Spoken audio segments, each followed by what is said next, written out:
வணக்கம். சிந்தனை களம் நிகழ்ச்சிக்கு உங்களை வரவேற்கிறோம்.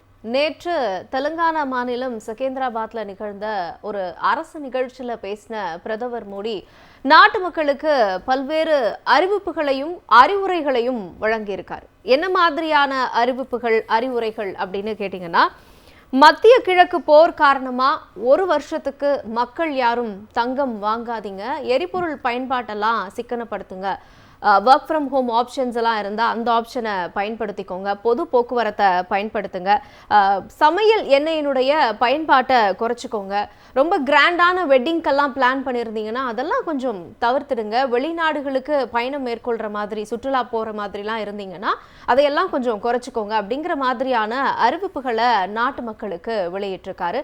ஆக இந்த அறிவிப்பு வந்ததுக்கு அப்புறமா நாட்டு மக்கள் மத்தியில் ஒரு விதமான பதற்றமான ஒரு சூழல் நிலவுது. பிரதமரே இப்படியெல்லாம் அறிவிச்சிருக்காருன்னா இதற்கு பின்னால் இருக்கக்கூடிய காரணங்கள் என்ன, பொருளாதார சிக்கல்ல ஏதும் நாடு மூழ்கி இருக்கா அப்படிங்கிற மாதிரியான பல்வேறு கேள்விகள்லாம் முன்வைக்கப்படுது. இது குறித்து தான் இன்றைய சிந்தனை களம் நிகழ்ச்சியிலும் நாம் பேச இருக்கிறோம். இன்றைய நாளினுடைய தலைப்பு, ஓராண்டுக்கு தங்கம் வாங்கக்கூடாது என அறிவித்த பிரதமர், பொருளாதார சிக்கல் ஏற்படும் அபாயம். இந்த அமர்வில் நம்முடைய சிறப்பு விருந்தினர்களும் இணைந்திருக்கிறார்கள். திமுகவிலிருந்து மயிலாடுதுறை விக்கி அவர்கள் நம்முடைய இணைந்திருக்கிறார். பொருளாதார நிபுணர் தாமஸ் பிராங்கோ அவர்கள் இணையத்தின் வாயிலாக நம்முடைய இணைந்திருக்கிறார்.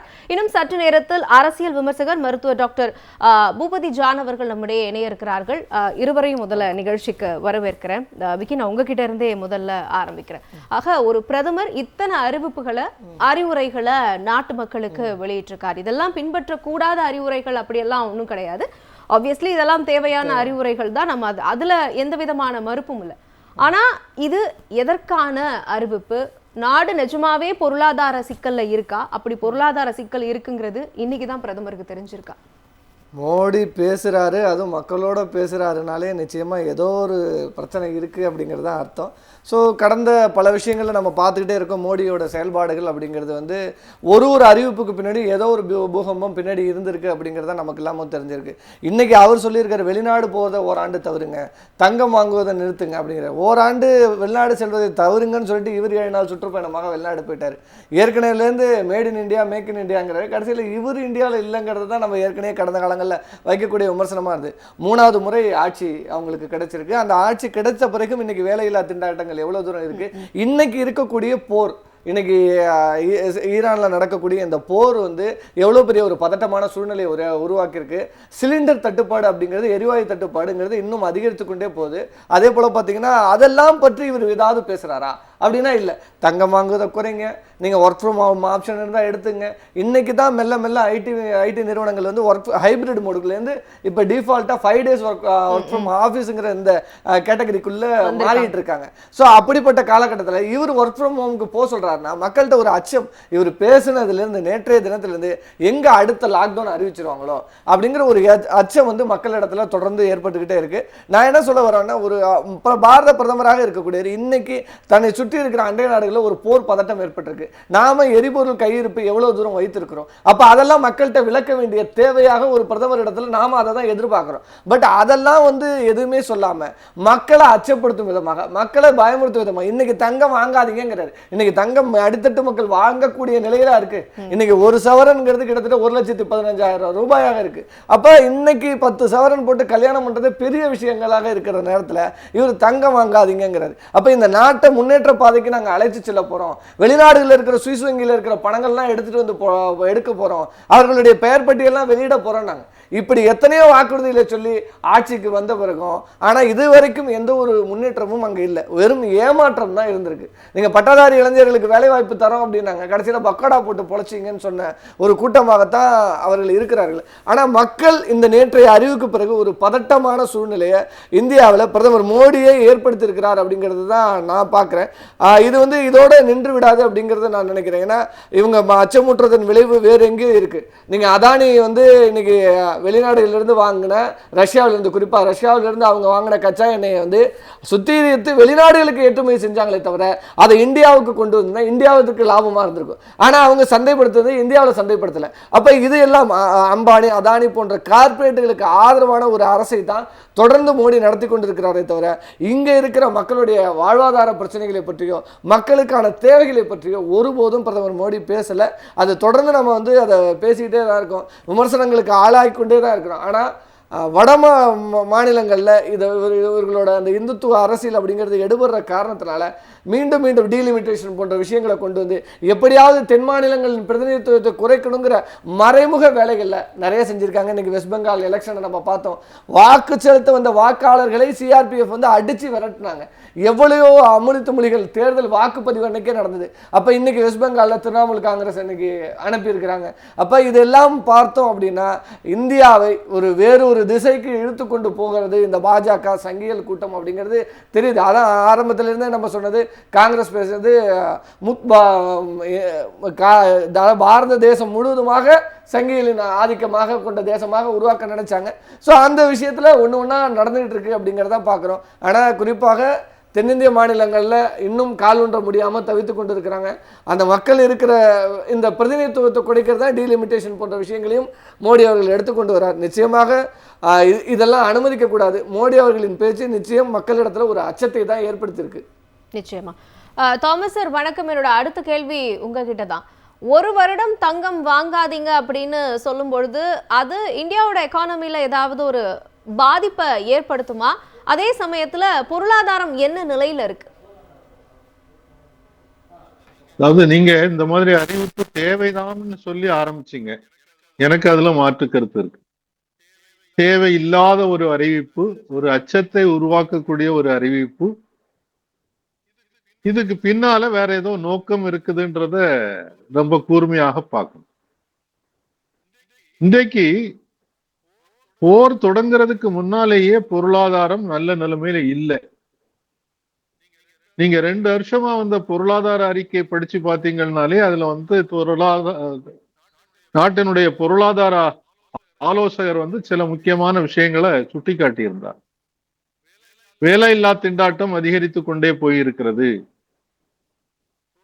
தொழில் வளர்ச்சிக்கு போதுமான ஊக்குவித்தல் இல்லை, கல்விக்கான நிதி ஒதுக்கீடு குறைவாக இருக்கிறது. இதெல்லாம் அவர் மேலோட்டமாக அவருடைய அறிக்கையில தயக்கமில்லாமல் சொல்லியிருக்கவும் செய்யறார். இதை என்டோஸ் பண்ணி இந்தியாவில் இருக்கக்கூடிய மிகப்பெரிய பொருளாதார நிபுணர்கள் பலரும் சொல்லியிருக்காங்க, நீங்க போற பாதை தவறு, பொதுத்துறையை வித்துக்கிட்டு இருக்கீங்க, அந்த பணத்தை பெருமுதலாளிகளுக்கு கொடுக்குறீங்க, ஏற்றத்தாழ்வு அதிகரித்து கொண்டிருக்கிறது, ஏராளமான சலுகைகள் கார்ப்பரேட் நிறுவனங்களுக்கு கொடுக்கப்பட்டிருக்கிறது, சாதாரண மக்களுக்கு ஜிஎஸ்டி அதிகமாயிட்டே போகுது, இதெல்லாம் சுட்டி காட்டிக்கிட்டு இருக்கிறாங்க. அவங்க கட்சியிலே இருக்கக்கூடிய சுப்பிரமணியம் சாமியும் உங்களுக்கு பொருளாதாரமும் தெரியாது, நாட்டை ஆளவும் தெரியாதுன்னு சொல்லி இருக்கிறார்.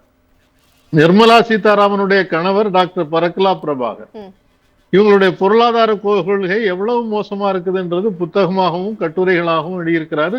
தேர்தலில் என்ன துல்லுமுல்லுகள் நடக்கிறதுன்றதையும் ஆந்திராவினுடைய உதாரணத்தை வச்சு தெளிவாக சொல்லியிருக்கிறார். நான் இதுல இன்றைக்கு இருக்கக்கூடிய பொருளாதாரத்தை பொறுத்தவரையில ஏன் அவர் சொன்னது தப்பு அப்படின்னு சொல்றேன்னா, ஒரு அரசனுடைய கடமை என்பது பொருளாதாரம் கஷ்டமான சூழ்நிலையில இருந்தா கூட அதை சரி செய்வதற்கான வழியை தேடணும்.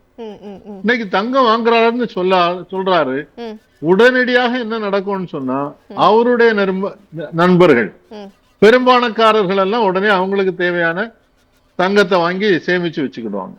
ஏன்னா இன்னைக்கு டாலரோட கம்பேர் பண்ணும்போது ரூபாயினுடைய மதிப்பு குறைஞ்சிட்டே போகுது. ரிசர்வ் பேங்கே ஏராளமாக தங்கம் வாங்கிட்டு இருக்கு. மோடி சொன்னாலும் அதுக்கு அதை மீறி ரிசர்வ் பேங்க் அவங்களுடைய பாதுகாப்புக்காக கட்டாயமா தங்கம் வாங்கத்தான் போறாங்க. இன்றைக்கு ஒரு கொஞ்சம் தங்கத்தினுடைய விலை கொஞ்சம் குறைஞ்சிருக்குது அப்படின்னு பாக்குறான்னு சொன்னா அதை சொல்லுவாங்க, அவரு இது குறைஞ்சிருக்குல்ல, நியாயம் தானே அவர் சொல்றது அப்படின்னு. ஆனா உண்மை என்னன்னு சொன்னா, இவரு அறிவித்ததன் காரணமாக பயத்தினால கொஞ்சம் முதலீட்டாளர்கள், பெரிய முதலீட்டாளர்கள் கொஞ்சம் தங்கத்தை வித்திருப்பாங்க, பொறுத்திருந்து பார்ப்போம்னு சொல்லி பாதுகாப்புக்கா. அப்போ அதனால விலை குறையுது. ஆனா இது நிரந்தரம் இல்லை. இன்றைக்கு நான் என்ன பெரிய ஆபத்து இருக்குன்னு நான் பாக்குறேன்னு சொன்னா, இந்த அறிவிப்புக்கு பின்னால் உள்நோக்கம் என்ன? ஒரு பொருளாதார அவசர நிலையை கொண்டு வருவதற்கான வாய்ப்பு இருக்கு. ஏன்னா ஏற்கனவே எனக்கு முன்னால பேசிய நண்பர் சொன்னார், ரஷ்யாவில இருந்து நம்ம எண்ணெய் இறக்குமதி செய்யறோம், அதை அமெரிக்காவுக்கு அனுப்புறோம், இங்க பயன்படுத்தல. அது அம்பானிக்கு உதவியாக இருக்கு, அதானிக்கு உதவியாக இருக்கிறது. அப்போ இந்த பொருளாதாரத்தை இப்ப இவங்க என்ன சொன்னாங்க, இந்த போர் வந்த உடனே அதிகாரிகள் எல்லாம் சொல்லி ஒரு பத்திரிகை செய்தி சந்திக்க சொல்லி, கேஸ் வரக்கூடாது, பயப்படாதுங்க, பெட்ரோல் நம்மகிட்ட போதுமான அளவுக்கு இருக்கு, டீசல் இருக்கு அப்படின்னு சொல்லி. ஆனால் அந்த தேர்தல் முடியும் போது உடனடியாக என்ன செய்தாங்க, கமர்ஷியல் கேஸுக்குள்ள விலையை கூட்டியாச்சு. இப்ப அடுத்தால ஒவ்வொரு பொருளுக்காக விலை கூட போகிறது. இந்த அறிவுக்கு பின்னால அதுதான் இருக்கிறத பாக்குறேன். அதை விட முக்கியமாக ஒரு பொருளாதார அவசர நிலைன்னு சொல்லியாச்சுன்னு சொன்னா, அதுக்கு பிறகு நீங்களும் நானும் இதே மாதிரி ஒரு உரையாடல் கூட நடத்த முடியாது. அரசை விமர்சிப்பதை தடை செய்வார்கள். நாட்டினுடைய பாதுகாப்புக்கு எதிராக இது போகுது, அதனால இந்த தேவையில்லாத விவாதங்கள் எல்லாம் நாங்க அனுமதிக்க மாட்டோம்னு இதை தடை செய்வதற்கான வாய்ப்பு இருக்கிறது. அந்த ஒரு ஆபத்தை நோக்கி சென்று கொண்டிருக்கிறோம். இது நாங்க கொஞ்ச நாளாவே அகில இந்திய அளவுல இருக்கக்கூடிய பல அமைப்புகள் விவாதித்துக் கொண்டிருக்கின்றன. படிப்படியா ஒவ்வொன்றா செய்துட்டு இருக்காங்க. திடீர்னு வந்தே மாதரத்தை கட்டாயமாக்குனாங்க. அதே மாதிரி இந்த கொஞ்சம் கொஞ்சமா தேசிய கொடிக்கு கொடுக்கக்கூடிய முக்கியத்துவம் குறைச்சிட்டு இருக்காங்க. அரசியல் சாசனத்துக்கு இருக்கக்கூடிய முக்கியத்துவம் குறைச்சிட்டு இருக்காங்க. இது ஒரு பெரிய எமர்ஜென்சியை நோக்கி போய்கொண்டிருக்கிறோம். ஏற்கனவே ஒரு எமர்ஜென்சி, அறிவிக்கப்படாத எமர்ஜென்சி இருக்கிறதுன்றத நம்ம பாக்குறோம். விமர்சிப்பவர்கள் எத்தனை பேர் ஜெயிலுக்கு பின்னால போயிருக்காங்கன்றத பாக்குறோம். இது இன்னும் பெரிய ஒரு ஆபத்தை நோக்கி சென்று கொண்டிருப்போம் என்கிறதுக்கான அறிகுறியாக நம்ம இதை பார்க்கணும், ரொம்ப சீரியஸாக பார்க்கணும்னு நினைக்கிறேன். ஓகே, அப்போ இந்த அறிவிப்புகள்லாம் பின்னால வேற ஏதோ ஒரு உள்நோக்கம் இருக்கு. அந்த உள்நோக்கம் என்ன அப்படிங்கிறதுக்கான தேடல் தான் இனி ஆரம்பமாகணும் அப்படிங்கிறத உங்களுடைய முதல் கட்ட பார்வையா நடத்துக்கிறேன். அரசியல் விமர்சகர் டாக்டர் பூபதி ஜான் அவர்களை நிகழ்ச்சிக்கு வரவேற்கிறேன். Sir, welcome. உங்ககிட்ட தான் என்னோட அடுத்த கேள்வி. பிரதமரோட அறிவிப்பை நேற்று நீங்களும் பார்த்திருப்பீங்க. இவ்வளோ நாளா இல்லாம இப்போதான் இந்த பொருளாதார சிக்கல்லாம் ஏற்பட்டிருக்கு அப்படிங்கிறது பிரதமருக்கு புரிஞ்சிருக்கா, இல்ல இப்ப அறிவிச்சாதான் கரெக்டா இருக்கும் அப்படின்னு நினைச்சு இந்த அறிவிப்புகள் எல்லாம் அவர் வெளியிடுறாரா? பிப்ரவரியில இருந்தே இதெல்லாம் நடக்கிறத நம்மளுக்கு தெரியுங்கிறதுனால அந்த அடிப்படையில் கேட்குறேன். கண்டிப்பா மேடம், நான் ஒரு வேறு பார்வையை வைக்கிறேன். ஆக்சுவலா பிரதமருடைய அறிவிப்பில் பார்த்தீங்கன்னா என்ன சொல்றாரு, பிரதமர் என்ன சொல்றாருன்னா, தங்கம் வாங்காதீங்க அப்படின்னு ஒன்று வைக்கிறார். ரெண்டாவது, எண்ணெயை குறைச்சி சாப்பிடுங்க அப்படின்னு சொல்றாரு. மூணாவது என்ன சொல்றாரு, வெளிநாட்டுக்கு போகாதீங்க, வெளியே எங்கேயும் போகாதீங்க, வீட்டுக்குள்ளேயே இருங்க, கொரோனால எப்படி வாழ்ந்தீங்களோ அதே மாதிரி கொரோனா வாழ்க்கை வாழுங்க அப்படின்னு சொல்றாரு. கொரோனா வாழ்க்கைன்னு என்ன, ஆன்லைன்ல மீட்டிங்கு, வீட்டுக்குள்ளேயே இருக்கிறது, பாய் சொல்லிக்கிறது, ஏதாவது கேக்கு வெட்டுறதுன்னா ஆன்லைன்லயே கேக் வெட்டிக்குங்க, கூட சேர்ந்து கேக் வெட்டாதீங்க. அப்போ கொரோனா வாழ்க்கையை வாழுங்கிறார். இந்த மூணு இது சொல்றாரு. இந்த மூணையும் சொல்லிட்டு ஒன்னு சொல்றாரு பாருங்க, சுதேசியாக இருன்னு சொல்றாரு. சுதேசின்னா ஆர்கானிக், ரொம்ப முக்கியமானது கருத்து. இதுதான் அவங்களுடைய கருத்தில் உள்ள நுழையுது பாருங்க. இதையெல்லாம் சொல்லிட்டு கொரோனா வாழ்க்கை, கோல்டு வாங்காத, வெளிநாட்டுக்கு போகாத, நீ ஒரு சுதேசியாக தேசபக்தனாக இருன்னு ஒரு புள்ளி வைக்கிறார். இங்க பாருங்க எங்க வைக்கிறார்.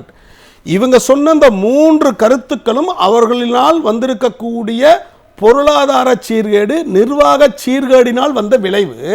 எது இந்த கொரோனா வாழ்க்கை, இது இந்த தங்கம் வாங்குறது எல்லாம் கூட ஒண்ணு வைக்கிறாரு பாருங்க. என்ன வச்சாரு பாருங்க, சுதேசியாக இரு. இங்கதான் புள்ளியில தான் நாம் நிக்கணும். அப்ப சுதேசியாக இரு, நீ தேசபக்தனாக இருன்னு சொல்றாரு. அப்ப இன்னொன்னு சொல்றாரு, நாட்டுக்காக உயிரை கொடுப்பது மட்டும் தேசபக்தி அல்ல. சூழ்நிலைகள் வரும் பொழுது, சிக்கல்கள் வரும் பொழுது நீ நாட்டுக்காக கடினமாக உழைக்க வேண்டும் என்பதும் தேசபக்திங்கிறார். அப்ப இது என்ன பாருங்க அப்படின்னா, நீ எவ்வளவு கஷ்டப்பட்டாலும் எவ்வளவு பிரச்சனை வந்தாலும் இங்க என்ன கொண்டு வந்துடுறாரு, நீ தேசபக்தனாக இருக்கிறதுனால நீ இருந்து செய்யணும், நாடெல்லாம் ஒற்றுமையா இருக்கணும் அப்படின்னு கொண்டு வந்துறாரு. அப்ப மக்கள் என்ன நினைச்சுக்குவாங்க அப்படின்னா, இந்த பிரச்சனை எல்லாம் மறக்கிறதுக்கு பார்ப்பாங்க, இங்க பண்ணிடுவாங்க. எங்க இந்த தேசபக்தி இதுங்கிற கான்செப்ட் கொண்டு வந்துருவாங்க. மோடியினுடைய அரசியல் தந்திரத்தில் இது ஒண்ணு. எப்பப்பெல்லாம் எலெக்ஷன் வருதோ, பெரிய பெரிய தேர்தல் வருதோ, அவருடைய கை பாகிஸ்தானை நோக்கி பார்க்கும். அங்க பார், நம்மளை அடிக்கிறான், உதைக்கிறான், இது பண்றான், நம்ம போராட வேண்டும். ஒண்ணு, அந்த பாகிஸ்தான் மேட்டர் ஒடிஞ்சு போச்சு. லோக்கல் வெஸ்ட் பெங்கால்ல எலெக்ஷன் வருது, அங்க பார், பர்மாவில் இருந்தும் பங்களாதேஷ்ல இருந்து உள்ள நுழையிறான் பார், அதை கட் பண்ணு. அது முடிஞ்சு போச்சு. இந்த ரெண்டு முடிஞ்சு போச்சு. சொல்றதுக்கு ஒண்ணு இல்ல, உள்நாட்டு குலவரம், சிவில் வார் வர்ற மாதிரி இருக்குது. இங்க வரும்போது தேசபக்தி எடுத்துக்கிட்டார். ஒரே நாடு, ஒரே தேர்தல், ஒரே மொழி, ஒரே கலாச்சாரம், வந்தே மாதரம் பாடல். இதுல இருந்து நம்ம பார்க்கணும். இதுல நான் ஒண்ணு சொல்றேன், வியூவர்ஸ்க்கு ஒண்ணு சொல்றேன். இவர் என்ன சொல்றாருன்னா, கன்சர்வ் ஃபாரின் எக்ஸ்சேஞ்ச் ரிசர்வ் அப்படிங்கிறார். அதாவது ஃபாரின் எக்ஸ்சேஞ்சை நம்ம வச்சிருக்கக்கூடிய அந்த நம்மளுடைய பணப்பை, முதலீடுகளை பாதுகாத்துக் கொள்ள வேண்டும். அது என்ன புரிதலுக்காக ஒன்று சொல்ல வர்றேன் மக்கள். எப்படின்னா, இந்திய நாடு வந்து வேர்ல்டு லெவலில், இன்டர்நேஷனல் லெவலில் நம்ம ஒரு மணி பர்ஸ் வச்சிருக்கிறோம். அந்த மணி பர்ஸ் வந்து கிட்டத்தட்ட ஒரு $700 பில்லியன் நம்ம சேகரித்து வச்சிருக்கிறோம். அதுதான் இன்டர்நேஷனல் ரிசர்வ்னு சொல்லுவாங்க.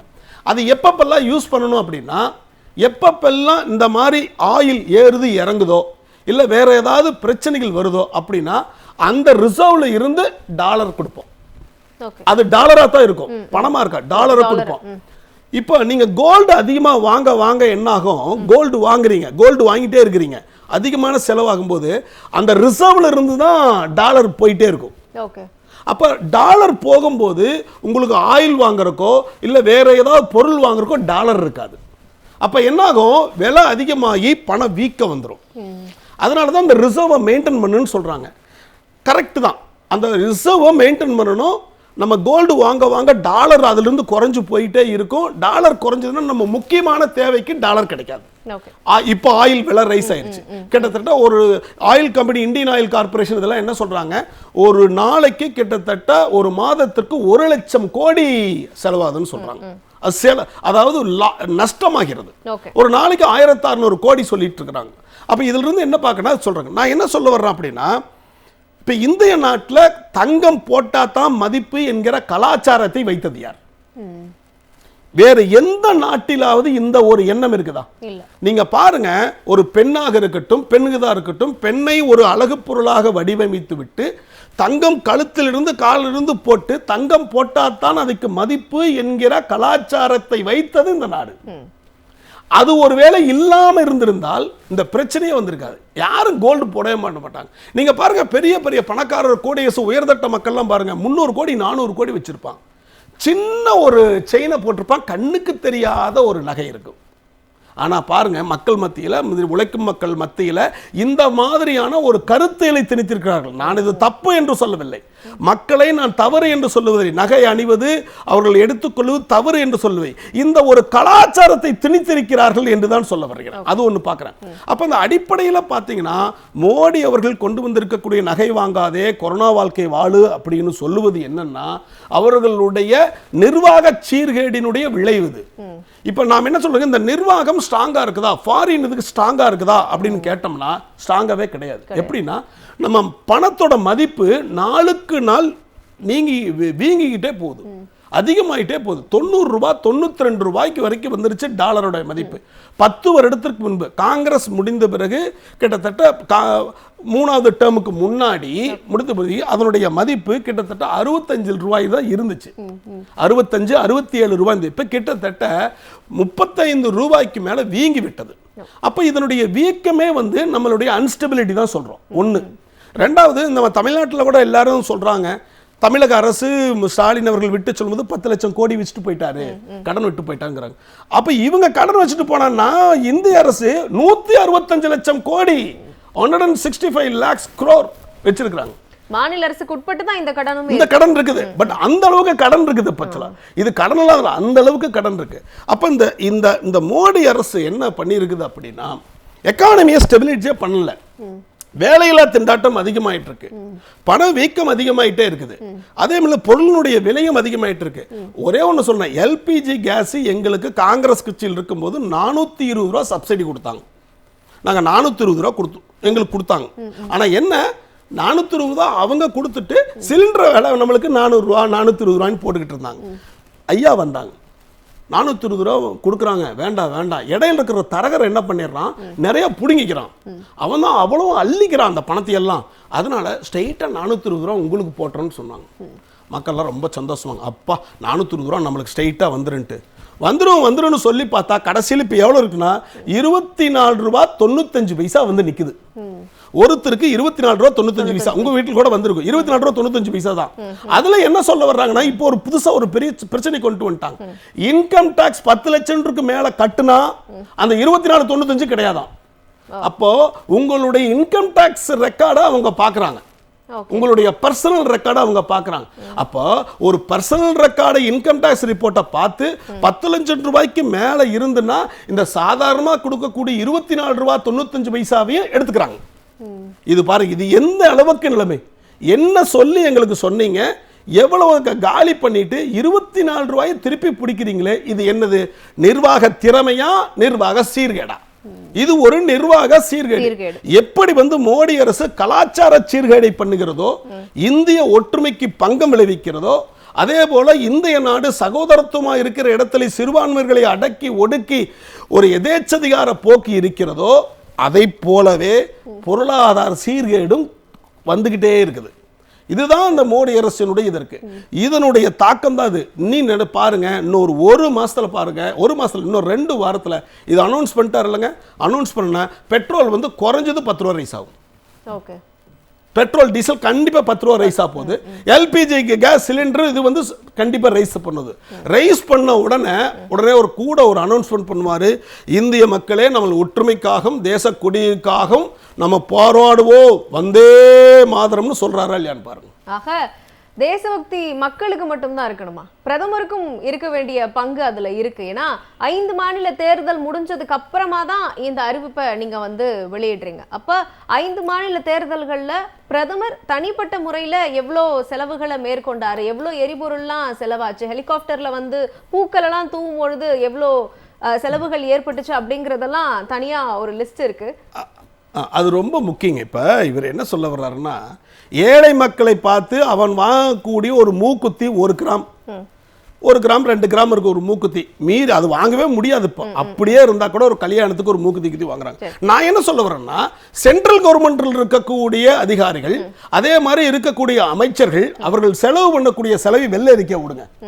இருக்கக்கூடிய கவர்னர் இருக்கிறாங்க பாருங்க, அந்த கவர்னர் இருக்கக்கூடிய சொத்துக்கள் அவர்கள் யூஸ் பண்ணிட்டு இது ஒரு ஆளுக்காக வைத்திருக்கக்கூடிய செலவினங்கள் எல்லாத்தையும் வெள்ளை அறிக்கை விடுங்க. 1 மாசம் 2 மாசம் அவங்களுடைய அமௌண்ட்டை கட் பண்ணுங்க. எவ்வளவு 1000 கோடி செலவாகுதுன்னு பாருங்க. நாளைக்கே சொல்றேன், நான் பிரதம அமைச்சருக்கு ஒரு கோரிக்கை வைக்கிறேன். ஐயா, நாங்கள் சொல்லுகிறது கரெக்ட். நாங்கள் கொரோனா வாழ்க்கை வாழ தகுதியாக இருக்கிறோம், நாங்கள் தயாராகிக் கொள்கிறோம். முகத்தில் முகக்கவசம் அணிவதை போல உள்ளத்திலும் கவசம் அணிந்து கொள்ளுகிறோம். எங்கள் ஆசைக்கு நாங்கள் அணையை கட்டிக் கொள்ளுகிறோம். கரெக்ட் தான். ஆனால் ஒன்றே ஒன்று மட்டும் கொள்ளுகிறேன், என்னன்னா சென்ட்ரல் கவர்மெண்ட்டில் இருக்கக்கூடிய மினிஸ்டர்ஸ், நீங்கள் அவங்க வச்சிருக்கக்கூடிய பெரிய பெரிய பங்களாக்கள், அதற்கு செலவு பண்ணக்கூடிய செலவு, நீங்கள் போகக்கூடிய விமானத்தினுடைய செலவு எல்லாத்தையும் கணக்கில் எடுங்க ஐயா. இந்த என்ன சொல்கிறாங்க, நாட்டுக்கு கவர்னர் ஆட்டுக்கு எதுக்கு தாடின்னு சொல்கிற மாதிரி இந்த கவர்னருடைய எல்லா செலவையும் எடுத்து ஒரு அமௌண்ட்டை சொல்லுங்கள், உண்மையான அமௌண்ட்டை சொல்லுங்கள். ஒரு மாதத்துக்கு எவ்வளோ வருதுன்னு பாருங்கள், வருஷத்துக்கு போடுங்க. அதை போடுங்க ஐயா. அதை போட்டாவே போதும், நாங்கள் 1 கிராம் மோதிரத்தை வாங்கிக்கலாங்க ஐயா அப்படிங்கிறது ஐயா சொல்லணும். திரு விக்கி, அதே மாதிரி இன்னொரு முக்கியமான விஷயம் என்ன சொல்றாரு அப்படின்னு கேட்டீங்கன்னா, உள்நாட்டு உற்பத்திகளை வாங்குங்க, வெளிநாட்டில இருந்து தயாரிக்கப்பட்ட பொருட்களை வாங்காதீங்க, இயற்கை விவசாயம் ஆர்கானிக்கா பண்ணக்கூடிய அந்த விவசாயத்திற்கு முன்னுரிமை கொடுங்க, அந்த மாதிரியான நிறைய விஷயங்களையும் சொல்றாரு.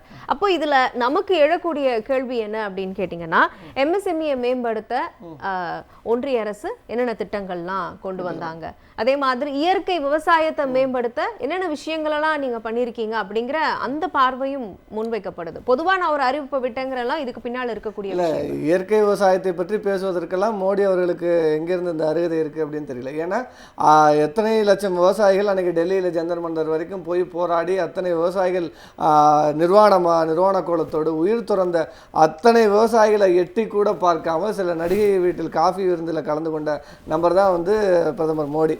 அதனால் விவசாயிகளை பற்றி பேசுவதோ இங்கே இயற்கை விவசாயத்தை பற்றி பேசுவதோ அது வந்து துளி கூட அவருக்கு அருகதை இல்லை. ஏன்னா இன்னைக்கு இந்தியா முழுக்க சின்சாண்டோ மான்சாண்டோ மொசாண்டோ அப்படிங்கிற நிறுவனங்கள், அதாவது அமெரிக்க நிறுவனங்கள் மரபணு மாற்றப்பட்ட விதைகள் எல்லாம் இன்னைக்கு இந்தியாவில் பல இடங்களில் இருக்கிற பூர்வீக விதைகள் நெல்கள் எல்லாம் இன்னைக்கு இல்லை. நீங்கள் மரபணு மாற்றப்பட்ட இன்றைக்கி தக்காளி நீங்கள் வீட்டில் போட்டிங்கன்னா கொலையில் முளைச்சிருக்கும், வெண்டைக்காய் போட்டிங்கன்னா முளைச்சிருக்கும், ஏதாவது அந்த நம்ம வீசுகிற பொருட்கள்லேருந்து முளைக்கிற தன்மை எல்லாம் இருந்துட்டு. ஏன்னா மரபணு நீக்கப்பட்ட எல்லா விதைகளும் இன்றைக்கி மார்க்கெட்டில் வந்துட்டு இதற்கெல்லாம் யார் இதெல்லாம் காரணமாக இருந்தார்கள் அப்படிங்கிறதெல்லாம் நம்ம பார்க்கணும். அப்போ விவசாயிகளுக்கு முக்கியத்துவம் என்ன கொடுத்தார் அப்படிங்கிறது கடந்த இவர்களுடைய 3 ஆண்டு கால ஆட்சி வந்து நமக்கு எல்லாருக்குமே தெரியும். ஸோ அதை பற்றி பேசுகிற அருகதை அவருக்கு இல்லை. இன்னொன்று எம்எஸ்எம்இ செக்டரில் பார்த்தீங்கன்னா அதற்கான தொழில் முதலீடுகளுக்கு இன்றைக்கி மேக் இன் இந்தியான்னு சொன்னார்.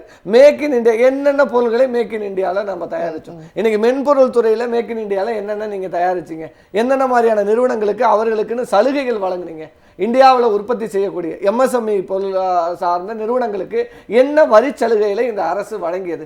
சரி, எம்எஸ்எம்இ செக்டாரில் இருக்கக்கூடிய டெவலப்மெண்ட் எவ்வளோ இருந்தது கடந்த 10 ஆண்டுகளாக இருக்கட்டும், இப்போ ஆட்சி பொறுப்பேற்ற 2.5 ஆண்டுகளாக இருக்கட்டும். ஸோ இதெல்லாம் நீங்கள் பற்றி பேசவே இல்லையே.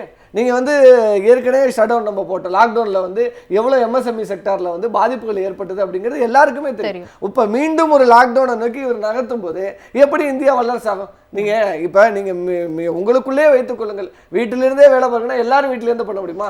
சாஃப்ட்வேர் இண்டஸ்ட்ரி வேணா வீட்டிலிருந்து வேலை பார்க்கறதுக்கான ஆப்ஷன்ஸ் கொடுக்கலாம். அதே மாதிரி ஒர்க் ஃப்ரம் ஹோம் ஆப்ஷன் அப்படிங்கிறதும் அது தனிநபர் எடுக்கக்கூடிய ஒரு டெசிஷன் கிடையாது, ஒரு நிறுவனம் சார்ந்தது. அதான் நான் சொல்றேன், ஹைபிரிட் மோடில் 3 நாள் வாங்க அப்படின்னு கூப்பிட்டு நடந்ததுல நான் கடந்த இதில் சொன்னேன், 5 நாள் இன்னைக்கு வாங்க ஒர்க் பண்ணுங்க. ஏன்னா ப்ரொடக்டிவிட்டி குறையுது, வீட்டில் இருக்கும் போது அவனோட ப்ரொடக்டிவிட்டி கம்மியாகுது. இங்கே 9 hours லாகின் பண்ணியிருந்தா ப்ரொடக்டிவிட்டி அதிகமாகுதுன்னு இன்னைக்கு சாஃப்ட்வேர் நிறுவனங்கள் கன்சிடர் பண்ணுறாங்க. ஸோ அதனால நீ 5 days வாங்குற அளவுக்கு மாற்றிட்டு, அப்போ நீங்கள் சாஃப்ட்வேர் நிறுவனங்களை வேணால் இவர் சொல்கிற ஒரு விதத்துக்கு எடுத்துக்கலானே தவிர மற்ற நிறுவனங்களுக்கு நீங்கள் எம்எஸ்எம்இ செக்டர்லாம் இன்றைக்கி வந்து தொழிலாளர்கள் நின்று வேலை செய்யக்கூடிய இடம், அங்கெல்லாம் தொழிலாளர்கள் இல்லாமல் நீங்கள் எப்படி வேலை பார்ப்பீங்க? அந்த நிறுவனங்கள்லாம் எப்படி செயல்படும்? ஸோ அப்போ எந்த ஒரு முகாந்திரமும் இல்லாமல் தொடர்ந்து இந்த தேசம் ஒரு மிகப்பெரிய பின்னடைவை சந்திக்க போகிறதுங்கிறது தெரியும். இந்த நீங்கள் சொன்னது மாதிரி 5 மாநில தேர்தல் முடிவுகளுக்காக வெயிட் பண்ணாங்க. ஏன்னா நிச்சயமாக ஒரு தேர்தல் வரும்போது ஒரு அறிவிப்பு கொடுப்பாங்க, நிச்சயமாக பெட்ரோல் விலை அந்த மாநிலத்துக்கு மட்டும் சலுகையில் அறிவிப்பாங்க. நீங்கள் பீகார் எலெக்ஷன் நடக்கும்போது 10,000 ரூபா அக்கௌண்ட்டில் போடுறேன்னு போட்டாங்க. அதற்கு பிறகு உடனடியாக அதுலேருந்து பணத்தை எடுத்துட்டு என்ன காரணம் சொன்னாங்க. அப்போ இதெல்லாம் பார்த்தோம். பீகாரில் நிதிஷ்குமாரை கொண்டு வந்து உட்கார வச்சாங்க. அப்புறம் அவரே எம்பியாக ஆசைப்படுறாரு, ஒரு மாநில முதல்வர் எம்பியாக ஆசைப்படுறாரு. வரலாற்றில் இன்னைக்கு தான் நான் பார்க்குறேன். ஏன்னா அவர் ராஜினாமா பண்ணி அவர் எம்பிக்கு போயிட்டாரு. பாஜக முதல்வர் அங்கே, அப்பயும் நிதிஷ்குமார் கட்சியிலிருந்து இல்லை, பாஜகவை சேர்ந்த முதல்வர். அப்போ என்ன நடந்திருக்கு? இன்னைக்கு தமிழ்நாட்டில் இன்னொரு பிளவு நடந்துகிட்டு இருக்கு அதிமுகவில். அப்போ இந்தியா முழுவதும் பாஜகவோடு இந்த சங்கிகளோடு யாரெல்லாம் சேர்ந்தார்களோ அவர்கள் கட்சி துண்டு ஆகிட்டு இருக்கு. சிவசேனாவை உடைத்தார்கள். அப்போ என்ன நடந்ததுன்னு நம்ம பார்த்தோம். அந்த மாதிரி இவர்கள் சேர்ந்த இயக்கங்கள்லாம் என்ன ஆயிடுச்சுன்னு இன்னைக்கு இன்னொரு திராவிட கட்சி தமிழ்நாட்டில் இன்னைக்கு அந்த கட்சியும் 2 பிளவாக இன்றைக்கு பிளந்திருக்கு. இதற்கெல்லாம் காரணம் யாருன்னா மோடி தான். அப்போ ஆர்எஸ்எஸோட சதி திட்டம் அப்படிங்கிறது அது எப்பொழுதுமே ஒரு நீண்ட கால வரலாறு இருக்கும். அவங்களுக்கு ஒரு செயல் திட்டம் இருக்குன்னா அதை கொஞ்சம் கொஞ்சமாக மக்களிடத்தில் அதை வந்து திணிப்பாங்க. அதே வேலையை தான் இப்போ மோடியும் செய்கிறார். ஆர்எஸ்எஸ் கைகூலிங்கிறத கரெக்டாக காட்டிக்கிட்டே இருக்காரு. கொரோனா காலகட்டத்தில் விளக்கு ஏற்றுங்க, தட்டு எடுத்து தட்டுங்க, கொரோனா போயிடுன்னு சொல்லி மக்களை திசை திருப்பி விட்டாங்க. கொரோனாங்கிற நோய் என்ன விதமான நோய், எப்படி இருக்கும், அதை எப்படி எதிர்கொள்ள போகிறோன்னு யோசிக்கல. விளக்கேற்றினா போயிடுன்னு சொன்ன நபர்கள் தான் இவர்கள். அப்போ இவர்கள் இன்னைக்கு வந்து தங்கம் வாங்காதீங்க, வீட்டில் ஃபங்க்ஷன்லாம் கிராண்டாக பண்ணாதீங்க அப்படிங்கிறாரு. ஏன் இப்போ வெளிநாடு 7 நாள் சுற்றுலா போகிறீங்க? நீங்கள் எதுக்கு சுற்றுப்பயணம் போகிறீங்க? நீங்கள் இது வரைக்கும் வெளிநாடு பயணத்தில் எத்தனை லட்சம் கோடி நீங்கள் வந்து எடுத்துகிட்டு வந்திருக்கீங்க? எவ்வளவு நிறுவனங்கள் இந்தியாவுக்குள்ளே வந்து தங்களது தொழில் முதலீடுகளை செலுத்தியிருக்காங்க? எந்தாவது ஒரு சாம்பிள் கடந்த 10 ஆண்டுகள் யாவுக்கு கொடுங்க. இப்போ 2 ஆண்டு வேணாம், கடந்த 10 ஆண்டுகளை நீங்கள் இந்தியா முழுவதும் சுற்றி வந்தீங்க. எல்லா திட்டத்திலையும் இந்தியா இருந்தது, இவர் மட்டும் இந்தியாவில் இல்லை நம்ம விமர்சனம் பண்ணது காரணமே அதுதான். அப்போ அப்படி இருக்கிற நிலையில் இன்னைக்கு விவசாயிகளை பற்றியும் இயற்கை விவசாயத்தை பற்றியும் எம்எஸ்எம்இ செக்டார் பற்றி எல்லாம் பேசுறதுக்கான அருகதை துளியும் இல்லை. நீங்கள் வந்து அதை வந்து நம்ம வந்து இந்த சங்கியல் கூட்டத்திடம் எதிர்பார்க்க முடியாது. நான் தான் சொல்கிறேன், படித்த பட்டதாரி இளைஞர்களுக்கு வேலைன்ட்டு கடைசியில் பக்கோடா போட சொன்னாங்க. நாளைக்கு என்ன சொல்லுவாங்க? வீட்டுக்குள்ளே இருந்து ஏற்கனவே சொல்லிட்டாங்க, குலத்தொழில் செய்யுங்க, உங்களுக்கு நாங்கள் லோன் தரோன்னாங்க. எங்கள் அப்பா பாடம் செஞ்சா நான் இன்னைக்கு டாக்டர் ஆகியிருக்கேன், இன்னைக்கு நான் இன்ஜினியர் ஆகிருக்கேன்னா நீ திருப்பி போய் பாடம் செய்யடா, உனக்கு நான் லோன் தரேங்கிற இந்த மாதிரி விஸ்வகர்மா போன்ற விஷயங்களை எல்லாம் செஞ்சுக்கிட்டு இருக்க கும்பல் இந்த ஆர்எஸ்எஸ் கும்பல். அதனால் நிச்சயமாக மக்கள் வருகிற நாடாளுமன்ற தேர்தல் 2029 ஒரு மிகப்பெரிய மாற்றம் நிச்சயமாக எழும். ஏன்னா இன்னைக்கு கடந்த 2 முறையை தாண்டி இந்த முறை வந்து நாங்கள் சாசோபார் 400 இடங்களை பிடிப்போம். நாங்கள் கடைசியில் நிதிஷ்குமார் சந்திரபாபு நாயுடு காலை பிடித்து இன்னைக்கு கூட்டணி ஆட்சி அப்படிங்கிற ஒரு நிலைக்கு போயிருக்கு. வருங்காலங்களில் நிச்சயமாக இந்த RSS சித்தாந்தம் கொண்ட சங்கிகள் இந்த இந்திய தேசத்திலிருந்து துடை தெரியப்பட வேண்டும். அப்படி துடை தெரியலைன்னா ஒரு முறையும் பாகிஸ்தானை சார் சொன்னது மாதிரி பாகிஸ்தானை காரணம் காட்டி தேசபக்தியை ஊட்டுகிறோம் என்று சொல்லியே இந்த தேசத்தை நாசமாக்கிவிடும் ஒரு நபர் தான் பிரதமர் மோடி. ஆக இந்த அறிவிப்புக்கெல்லாம் 5 மாநில தேர்தல் முடியட்டும் அப்படின்னு வெயிட் பண்ணியிருக்காரு. நிச்சயமா தாமஸ் சார், என்னோட அடுத்த கேள்வி உங்ககிட்ட தான். இன்னொரு முக்கியமான விஷயம், இவ்வளோ அறிவிப்புகளையும் வெளியிட்ட மோடி எல்லாத்தையும் சொல்லி முடிச்சுட்டு நைட்டே வந்து வெளிநாட்டு பயணத்திற்கும் கிளம்பிட்டார். ஆக இந்த பொருளாதார சிக்கல்களுக்கெல்லாம் காரணம் வெறும் போர் மட்டும் தானா? நம்மளோட ஃபாரின் பாலிசிஸ் எல்லாம் எந்த அளவுக்கு இருக்கு, அதுவும் ஒரு முக்கியமான காரணம் தானே? போர் வந்து கொஞ்ச நாள் தானே ஆச்சு. அந்த போர்லயே நாம எடுத்துக்கொண்ட அணுகுமுறை என்பது ஒரு தவறான அணுகுமுறை. நெத்தன்யாவுனுடைய இஸ்ரேலுக்கு யாரும் போகாத நேரத்துல மோடி போனார். அவரை கட்டி தழுவிட்டு வந்தாரு, அதானிக்கான ஒப்பந்தங்களை போட்டுட்டு வந்தாரு. ஒரு நாள் கழிஞ்சதும் யுத்தம் ஆரம்பிக்குது. அணிசேரா நாடுகளின் ஒரு தலைவனாக இருந்த இந்தியா வந்து அதோட அமெரிக்காவினுடைய இஸ்ரேலுடைய அடியாள் என்ற நிலைமைக்கு வந்துடுச்சுன்னு சொல்ல விமர்சனம் உலகம் முழுவதும் வந்தது. 2வது, ஏற்கனவே நமக்கு வந்து தாரிஃப் போட்டாங்க. My friend Modi, my friend Trump அப்படின்னு சொல்லிட்டு இருந்தவர் அவரு திடீர்னு ட்ரம்ப் தாரிஃப் கூட்டிக்கிட்டே இருக்கிறாரு. இவர் வாய் மூடிக்கிட்டு இருக்கிறாரு. அவர் வந்து இந்தோ பாகிஸ்தான் வார நான் தான் நிறுத்தினேன்னாரு. இவர் வாய் திறக்க மாட்டேன்றாரு. ரஷ்யாவில இருந்து ஆயில் வாங்காதுங்கன்னாரு. இவங்க ஆயில் வாங்குறத குறைச்சி கொஞ்சம் கொஞ்சமா குறைச்சிட்டே வந்தாங்க. இதெல்லாம் வந்து பொருளாதாரத்தை கையாள்வதில் இருந்த தவறான அணுகுமுறை. இந்த அணுகுமுறை என்பது இன்னைக்கு இங்க கொண்டு போய் விட்டுருக்கு. அப்போ இதுல இருந்து தான் செய்த தவறுகளை ஒத்துக்கொள்வதற்கு பதிலாக மக்களை திசை திருப்புவதற்காக சொல்லக்கூடிய அறிவிப்புகள் தான் இது. நீங்களே கேட்டீங்க இல்லையா, வெளிநாடு போகாதீங்கன்னு சொல்றீங்க, அவர் உடனே வெளிநாடு போயாச்சு. அவரு கூட ஒரு பெரிய கோஷ்டியே போகுது. எல்லாம் இந்த மிகப்பெரிய பணக்காரர்கள் கொஞ்சம் பேர் கூட போறாங்க. நிச்சயமா எரிபொருள் சிக்கனத்தை பத்தி அவ்வளோ பேசக்கூடிய பிரதமர் ரோட் ஷோக்கான ஒத்திகை ஒரு வாட்டி நடக்குது, அப்புறம் ரோட் ஷோ ஒரு வாட்டி நடக்குது. கரெக்ட், இதெல்லாம் நடக்குது. இதுல குறிப்பாக நான் சொல்ல வேண்டியது என்னன்னு சொன்னா 3 விஷயங்கள் சொல்ல விருப்பேன். ஒண்ணு வந்து இவர் 5 நாள் வேலை இல்ல வீட்டுல இருந்து வேலை பாருங்கன்னு சொல்றாரு. வங்கி அதிகாரிகள் வங்கி ஊழியர்களுக்கான ஒரு ஒப்பந்தம், சம்பள ஒப்பந்தம் போட்டது. அதுல 5 நாள் வேலை என்பதை ஒத்துக்கொண்டார்கள். அது ஒத்துக்கொண்டு 2 வருஷம் ஆச்சு. இன்றைக்கு வரைக்கும் அது கிளியர் ஆகல. கேட்டா பிரைம் மினிஸ்டர் ஆபீஸ்ல அது பெண்டிங் அப்படின்னு சொல்றாங்க. அப்போ அதுல அவருக்கு என்ன தயக்கம் அப்படின்றது புரியல. 2வது, எப்பெல்லாம் நாட்டுக்குள்ள பிரச்சனை வருதோ அப்பெல்லாம் தேசபக்தி. இந்த தேசபக்தியை தான் முசோலினியும் பயன்படுத்தினாரு, ஹிட்லரும் பயன்படுத்தினார். எப்பெல்லாம் அவங்களுக்கு பிரச்சனை வந்ததோ அப்பெல்லாம் வந்து தேசபக்தின்னு சொல்லி மக்களை எழுப்பி விட்டு மீதி உள்ள தவறுகளை எல்லாம் மூடிமறைத்தார்கள்.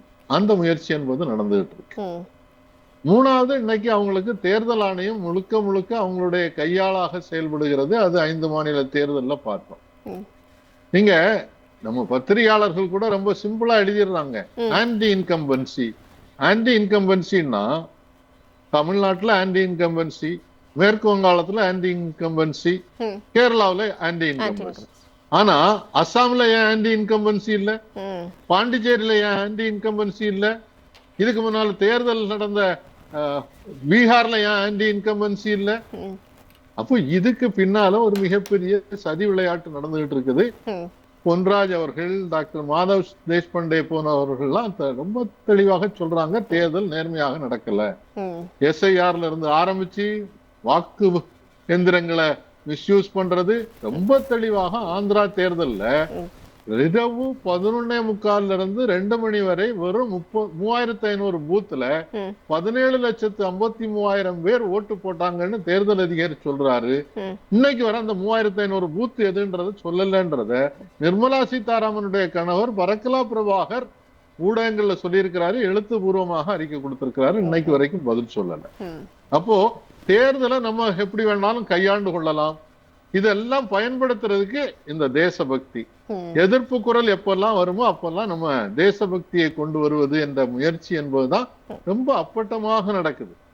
இந்திய பொருளாதாரத்தை சீர்குலைத்துட்டு இன்னைக்கு வெளியுறவு கொள்கையும் சீர்குலைத்து, அணிசேரா கொள்கையும் சீர்குலைத்து, பிரிக்ஸ் நாடுகளோடு வைத்திருந்த ஒப்பந்தங்களையும் ரொம்ப பிரிக்ஸ் ஒரு ஆல்டர்னேட் கரன்சி கொண்டு வர்றதுக்கான முயற்சியை செய்துட்டு இருக்காங்க. Brazil, India, China, Russia, south Africa அவங்க ஒரு மாற்று கரன்சி கொண்டு வந்தாச்சுன்னாக்கி இந்த டாலருடைய பிடியிலிருந்து நம்ம வெளியில வரலான்னு பார்த்தா அதுக்கு அமெரிக்காவினுடைய நிர்பந்தத்தின் காரணமாக மோடி அவர்கள் ஒத்துக்கிட மாட்டேன்றார். அதனால அவங்க செய்துட்டு இருக்கக்கூடிய தவறுகளை, உண்மையை ஒத்துக்கொள்ளாமல் மூடி மறைத்து கொண்டு மக்களை திசை திருப்புவது ஒரு பெரிய ஆபத்தை நோக்கி நாம் சென்று கொண்டிருக்கிறோம். ஜனநாயகம் ஒரு பெரிய கேள்விக்குறியாக மாறிக்கொண்டிருக்கிறது என்பதை ரொம்ப கூர்மையாக நம்ம அலச வேண்டும். மக்கள் ஒவ்வொருத்தரும் இதை பற்றி பேச வேண்டிய தருணம் வந்திருக்கிறது என்று நினைக்கிறேன். ஜான்சன், அதே மாதிரி மக்களினுடைய அரசாங்கத்தினுடைய சுமைகளை மக்கள் மீது திணிக்கக்கூடிய பிரதமர் மாநிலங்களோட நிதி அதிகாரத்தை மட்டும் தன்னோட கைகளிலேயே வச்சிருக்கிறது என்ன மாதிரியான ஒரு மனநிலை? இப்போ இந்த அரசு என்ன நினைக்குதுன்னா, ஒன்றிய அரசு நினைக்கிறதுனா மாநிலத்தினுடைய அத்தனை உரிமைகளும் எடுக்கப்பட வேண்டும். ஓகே, நீங்கள் கடந்த தேர்தலில் ஒரு வேளை பாரதிய ஜனதா கட்சிக்கு அறுதி பெரும்பான்மை கிடைத்திருந்தால் அம்பேத்கரனுடைய சட்டங்கள் மாற்றி அமைக்கப்பட்டிருக்கும். மறுக்க முடியாத உண்மை. நாக்பூரில் புது அரசியல் சட்டத்தை எழுதி அதற்கு உச்சநீதிமன்ற நீதிபதியாக இருந்தவர் கிட்டத்தட்ட ஒரு குழுக்கள் அவர் ரிட்டையர்ட் ஆயிட்டாங்க. அவங்க அவங்களுடைய பார்வையில் எழுதப்பட்ட அரசியலமைப்பு சட்டத்தை கிட்டத்தட்ட 600-400 பக்கங்கள் நினைக்கிறேன் எடுக்க வெளியே விட்டாங்க. அந்த தகவல் எல்லாம் வெளியே வந்துருச்சு. அப்ப இவங்க என்ன நினைக்கிறாங்க அப்படின்னா, இந்தியா சுதந்திரம் அடைந்த வரைக்கும் மாநிலங்கள்லாம் மொழிவாரி மாநிலங்களாக பிரிக்கப்பட வேண்டும். ஏன்னா ஒவ்வொரு மொழிக்கும் ஒரு தேசிய இனம், அது ஒரு மொழி, ஒரு கலாச்சாரம், ஒரு பண்பாடு, ஒரு குறிப்பிட்ட மக்கள், அவங்களுடைய நிலப்பரப்பு, இதெல்லாம் மாறுபட்டு இருக்கிறது. அப்போ ஒவ்வொரு மாநிலமும் மொழிவாரியாக பிரிச்சாங்க. இப்ப என்ன சொல்ல வர்றாங்கன்னா, இப்ப ஒன்றிய அரசு என்ன சொல்றதுன்னா, மாநிலங்கள் மொழிவாரியாக பிரிக்கப்படக்கூடாது. அப்ப எதனால பிரிக்கப்படணும்? கலாச்சாரத்தின் அடிப்படையில் பிரிக்கப்படணும். அப்படின்னா என்ன கலாச்சாரம்? வர்ணங்கள் அடிப்படையில் பிரிக்கிறாங்களா? எந்த வித கலாச்சாரம், வைணம், சைவம், வைணவம் அந்த மாதிரி பிரிக்கிறாங்களான்னு தெரியல. அப்போ மொழிவாரி மாநிலத்தை தூக்கி எறிவுதான் இவங்களுடைய முதல் கோரிக்கை. ஒண்ணு. அதற்கு முன்னாடி, அதை தூக்குறதுக்கு முன்னாடி, அது தூக்குனா சிவில் வார் வரும். அது தூக்குறதுக்கு முன்னாடினா அதிகாரத்தை கையில் எடுப்பது. எல்லா அதிகாரத்தையும் கையில் எடுக்கிறது. நீங்க எதெல்லாம் இருக்குதோ உதாரணத்துக்கு பாருங்க. இப்ப ஃபர்ஸ்ட் இது எஜுகேஷன் உத்தேச பட்டியலில் இருக்குது. இப்போ அதுக்கு என்ன பண்ணிட்டாங்க, நீங்க ஒரு MBBS டாக்டர்னு வச்சுக்கோங்க, ஃபர்ஸ்ட் இயர்லேருந்து கடைசி வருஷம் வரைக்கும் படித்து எல்லா தேர்வுகள், அப்புறம் இன்டர்ன்ஷிப்னு பண்ணக்கூடிய தேர்வு, இது எல்லா தேர்வும் நடத்தி முடித்தாலும் நான் ஒரு தேர்வு நடத்துகிறேங்கிறான். என்னங்க இது? ஏங்க, நாங்கள் பொண்ணு பார்க்குறோம், எல்லாமே செய்கிறோம், வரதட்சணை கொடுக்குறோம், வேண்டாங்கிறோம், மணமகன் மணமகள்கிட்ட எல்லாம் பண்ணி முடிச்சுட்டு தாலியை கட்ட போகும்போது நாங்கள் ஒன்னொரு ஃபங்க்ஷன் வச்சு தான் இந்த திருமணத்தை சரி பண்ணுவோன்னு சொன்னால் எவ்வளவு ஒரு மோசமானது இருக்கோ அது மாதிரி மோசம். ஏங்க, நான் குழந்தைய வளர்த்து எடுத்து கடைசி வரைக்கும் முடிச்சுட்டேன், வேலைக்கு போகுது, அதுக்குள்ள நீ ஒரு விதமான ஒரு கண்டிஷனை போட்டா அதுதானே நீட்டுங்கிறது தானே. இப்போ ஒன்னொன்று வந்துருச்சு. நீட்டு ஆரம்பத்தில்லைங்க, ஒன்னொன்று எக்ஸிட் எக்ஸாம், நெக்ஸ்ட் எக்ஸாம்னு வந்துருச்சுங்க. எல்லாம் படித்து முடித்த பிறகு நீங்கள் மருத்துவராக பணி ஆற்ற வேண்டும் என்றால் எக்ஸிட் எக்ஸாம் என்கிற நெக்ஸ்ட் எக்ஸாமை எழுதணுங்கிறாங்க. அப்போ இது என்னது? உண்மையாலுமே மாணவர்களுக்கு கல்வித்திறனை ஏற்படுத்துவதா இது கிடையவே கிடையாது. அதிகாரத்தை குவித்துக் கொள்ள வேண்டும் என்கிற நோக்கம். ஒன்னே ஒண்ணு சொல்றேங்க, ஏங்க நீங்க வந்து நீட் எக்ஸாம் சொல்றீங்க, நீட் எழுதுறோம், நீங்க என்ன சொல்றீங்க, ஒன்னே ஒண்ணு சொல்றீங்க, நீட் எக்ஸாம் எழுதணும்னா அவனுடைய குவாலிட்டி, அவனுடைய கல்வி திறன் அதெல்லாம் அதிகமாகுங்கிறீங்க. நான் ஒத்துக்கிறேன். சரி, நீட் எக்ஸாம்ல என்ன நடக்குது? 0 மார்க் எடுத்தாவே நீங்க நீட்ல பாஸ்னு சொல்றீங்க. இது ஏதாவது இந்த அநியாயம் எங்க இருக்கு பாத்தீங்களா? நிறைய குளறுபடிகளும் நடக்குது. இல்ல குளறுபடி இல்லைங்க, ஒட்டுமொத்த கான்செப்டே மாறி இருக்குங்க. ஏங்க முன்னாடி கூட பாத்தீங்கன்னா 100க்கு 35 மார்க் எடுத்தா தான் எம்பிபிஎஸ்ல ஜாயின் பண்ண முடியும். நல்லா கவனமா கேட்கணும். 100க்கு 35% எடுத்தா தான் எம்பிபிஎஸ்ல ஜாயின் பண்ண முடியும். இப்போ நீட் வந்த பிறகு 100க்கு 35 கூட இல்ல, 0 மார்க் எடுத்தாவே ஜாயின் பண்ண முடியும். இந்த போல ஒரு அநியாயம் எங்க இருக்கு? அப்ப கல்வி திறன் உயர்த்தப்படுகிறதா, கல்வியினுடைய திறமை உயர்த்தப்படுகிறதா? இது எங்க உயர்த்தப்படுகிறது? அதிகாரம் குவிக்கப்பட வேண்டும், ஒரே காரணம் தான். இதே போலதான் நீட்டா இருக்கட்டும், இது வந்து ஒன்லி எம்பிபிஎஸ்க்கு சொன்னாங்க. இப்போ பாரு டெக்னிக்கல் எஜுகேஷனும் கொண்டு வந்துட்டாங்க, அப்புறம் எல்லாத்துக்கும் கொண்டு வந்துட்டாங்க, அப்புறம் யூனிவர்சிட்டியில் அவங்க கையில் கொண்டு வந்துட்டாங்க. எல்லாமே ஒவ்வொருத்தருடைய கையிலையும் போயிருக்கு. அப்போ இதில் என்னன்னா மாநிலத்தினுடைய ஒவ்வொரு உரிமையும் பாதிக்கப்பட்டிருக்கு. இன்னைக்கு நேற்று நடந்த பதவியேற்பு விழாவில் தமிழ்தாய் வாழ்த்து தான் முதல்ல பாடப்படணும், அதற்கடுத்து தேசிய கீதம், வந்தே மாத்திரம் ஃபர்ஸ்ட் போட்டோம். எவ்வளவு பெரிய ஒரு ஆச்சரியம், எவ்வளவு பெரிய ஒரு மனதுக்குள்ள ஒரு இருக்கக்கூடிய உணர்வு. இந்த உணர்வை சிதைக்கிறாங்க. கேட்டா ஆர்டர் போட்டிருக்காங்க அப்படிங்கிறாங்க. இந்த ஆர்டரை வந்து என்ன சொல்லியிருக்கு? அந்த வந்தே மாதரம் பாடல் வந்து தேசிய கீதத்துக்கு இணையாக வைத்துக் கொள்ளுங்கள், அதுதான் ஆர்டர். இணையாக வையுங்கள். இதை முதலில் தான் பாட வேண்டும் என்ற ஆர்டர்லாம் கிடையாதுன்னு நினைக்கிறேன். அப்போ ஒவ்வொரு விஷயத்திலும் ஒவ்வொரு புள்ளியிலும் என்ன பண்றாங்க, அவங்க தாயை நகர்த்திட்டே இருக்கிறாங்க. இதைத்தான் நம்ம அறிந்து கொள்ள வேண்டும். நாம என்ன சொல்ல வர்றோம்? நாம் வேற்றுமையில் ஒற்றுமையா இருக்குன்னு தான் சொல்ல வர்றோம். ஏன்னா இங்க நீங்க இந்த இந்திய நாடு நீங்க அடிப்படையில் பார்த்தீங்கன்னா, இந்திய நாடு சாதிகளால் கட்டமைக்கப்பட்டிருக்கு. குமரி முதல் குமரி கண்டம் வரைக்கும், ஜம்மு காஷ்மீர் வரைக்கும் ஒவ்வொரு மக்களும் சாதிகளாக, அம்பேத்கர் சொன்ன மாதிரி ஒவ்வொரு சாதிகளும் படிநிலைகளாக இருக்கிறது. ஒருவனுக்கு ஒருவன் படிநிலை, ஏற்ற இறக்கம். ஒரு கதவுக்கும் இன்னொரு வீட்டுக்கும் கதவு மூடப்பட்டு இருக்கிறது, திறந்த கதவுகளே இல்லை. அப்போ வேறுபட்ட வேற்றுமையான இந்தியாவில் சாதிகளினால் கட்டமைக்கப்பட்டது, பல்வேறு மதங்களினால் கட்டமைக்கப்பட்டது, பல்வேறு மொழிகள், கலாச்சாரம், பண்பாடு, இது எல்லாத்தையும் ஒன்னா பண்ணிட்டு ஹிட்லர் முசோலினி மாதிரி எல்லாத்தையும் அடிச்சு போட்டு ஒன்னே ஒன்று நீங்க பிடிக்கிறீங்களே, இது நியாயங்களா? கொஞ்ச நாள் நான் வந்து எனக்கு கத்திரிக்காய் சாம்பார் பிடிக்கும், நீ கத்திரிக்காய் சாம்பார்லாம் பிடிக்காது, ஒன்லி வெண்டைக்காய் மட்டும்தான் நீ சாப்பிடணும்னு சொன்னா எப்படி இருக்குங்க? என்ன ஒரு நியாயம் வேண்டாம்? ஒவ்வொருவருக்கும் அவர்களுக்கான கொடுக்கக்கூடிய ஒரு மதிப்பு கொடுக்கணும், பண்பாடு கொடுக்கணும், ஒரு ஒரு ரெஸ்பெக்ட் கொடுக்கணும் தனி மனிதனுக்கும். அதெல்லாம் ஒண்ணுமே இல்லாம எதுவுமே வேண்டாம்னு இதுக்கு என்ன பண்றாங்க தெரியுங்களா? இத்தனை காரியத்துக்கும் மதம் என்கிற கடவுளை கொண்டாந்து வச்சிடறாங்க. அங்கதாங்க சிக்கல் இருக்கு. அதனாலதான் பெரியார் சொல்றாரு, பெரியார் என்ன சொல்றாருன்னா, அனைத்துக்கும் கடவுளை கொண்டு வைத்து விடாதே, எல்லாத்துக்கும் கடவுள் கடவுள் கடவுள் கடவுள் சொல்லி. ஏனென்றால் இங்க இருக்கிற மக்கள் எல்லாமும் கர்மா என்கிற நிதியை கொண்டு வந்துட்டாங்க. கான்செப்ட் அப்படி போகுதுங்க. நீங்க ஆணி வேற போய் பாத்தீங்கன்னா தெரியும், கர்மான்னு வந்துருச்சு. கர்மா ஏன் வந்துருச்சுன்னா, இந்த காலத்துல நீங்க நான் டிவியில பேசிட்டு இருக்கா முன்காலத்தில் பண்ண வேணா அந்த லெவல்ல போயிருச்சு. இறந்து போன பிறகு யாரும் நம்மளுக்கு தெரியாது. அப்போ ஒவ்வொரு மனிதனுடைய செயல்களும் இதுவும் எது தீர்மானிக்கப்படுதுன்னா, கலாச்சார வாழ்க்கையை மதம் தீர்மானிக்குதுங்க. அங்கதான் சிக்கல் இருக்கு. அதனால என்ன சொல்லணும்னா, ஒவ்வொரு மாநிலத்தினுடைய உரிமைகள் பறிக்கப்பட்டு கொண்டிருக்கு. அதைத்தான் வந்து இப்ப ஸ்டாலின் அவர்களும் மத்த இருக்கக்கூடிய இடதுசாரிகளும் மத்த இருக்கக்கூடிய விசிக போன்ற கட்சிகளும் இது தாங்கி பிடிக்குது. எவ்வளவு வழிகள், வேதனைகள், பிரச்சனைகள் இருந்த போதிலும் தமிழ்நாடு என்கிற கலாச்சாரத்தை தாங்கி பிடிக்க வேண்டும் சொல்லுது. இல்லைன்னா நம்ம டீலிமிட்டேஷனை காலி பண்ணியிருப்பாங்க. டீலிமிட்டேஷன் வந்து நம்மளை தொலைச்சிருப்பாங்க. நல்ல வேலை. அதாவது என்ன சொல்லணும்னா, அது வந்து தகுந்த சமயத்திலே ஸ்டாலின் அவர்களுடைய முயற்சினால் அது தடுக்கப்பட்டு விட்டது தேசிய அளவில்.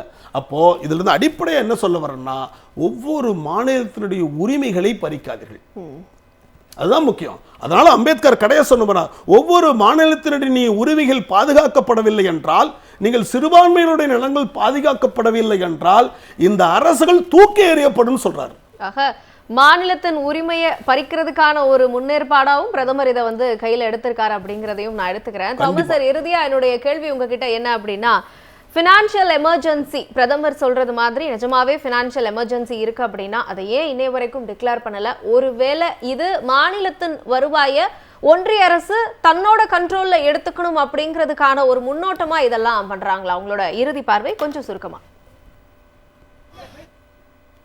நிச்சயமாக இதை பகிரங்கமா இப்ப அனௌன்ஸ் பண்ணியாச்சுன்னாக்கி உடனே பொருளாதாரம் பெரிய சரிவை சந்திக்கும் என்பதை தெரிஞ்சுக்கிட்டு தான் அதை பப்ளிக்கா அனௌன்ஸ் பண்ண மாட்டேன்றாங்க. ஆனால் பொருளாதார நிலை மோசமாக இருக்கிறது. அதே நேரத்துல இதை சரி செய்வதற்கான முயற்சி எடுப்பதற்கு பதிலாக மக்கள் மீது எல்லா சுமைகளையும் கொண்டு வருவதற்கான முயற்சியாகத்தான் இந்த அறிவிப்புகளை பார்க்கிறோம். பெரும்பணக்காரர்கள் இதனால பாதிக்கப்பட போறதில்லை, அவங்களெல்லாம் பாதுகாத்துக்கிடுவாங்க. சாதாரண மக்கள் கடுமையாக பாதிக்கப்பட போகிறார்கள் என்பதுதான் என்னுடைய கருத்து. நிச்சயமா. அப்ப தேசபக்தி அப்படிங்கிற விஷயமெல்லாம் எல்லாருக்கும் இருக்க வேண்டிய ஒண்ணு. அது மக்களுக்கு மட்டும் இருந்தா பத்தாது, பிரதமர் உட்பட எல்லாருக்கும் இருக்கணும். அதே மாதிரி இன்னொரு முக்கியமான விஷயம், அரசாங்கத்தின் சுமைகளை மக்கள் மீது மட்டும் திணிக்கிறது எந்த வகையிலும் சரியான ஒரு பார்வை கிடையாது. இன்னொரு முக்கியமான விஷயம், மாநிலத்தினுடைய வருவாயை தன்னுடைய கைகளில் எடுத்துக்கிறதுக்கான ஒரு முன்னேற்பாடாகவும் ஒன்றிய அரசு இந்த மாதிரியான அறிவிப்புகள் எல்லாம் வெளியிடுறாங்க பிரதமர் மூலமா அப்படிங்கிற ஒரு பார்வையும் நம்ம எடுத்துக்கலாம். நிகழ்ச்சியில் கலந்து கொண்ட உங்கள் அத்தனை பேருக்கும் என்னுடைய மனமார்ந்த நன்றி. நேரிலே சிந்தனை களம் நிகழ்ச்சி நிறைவு பெறுகிறது. வணக்கம்.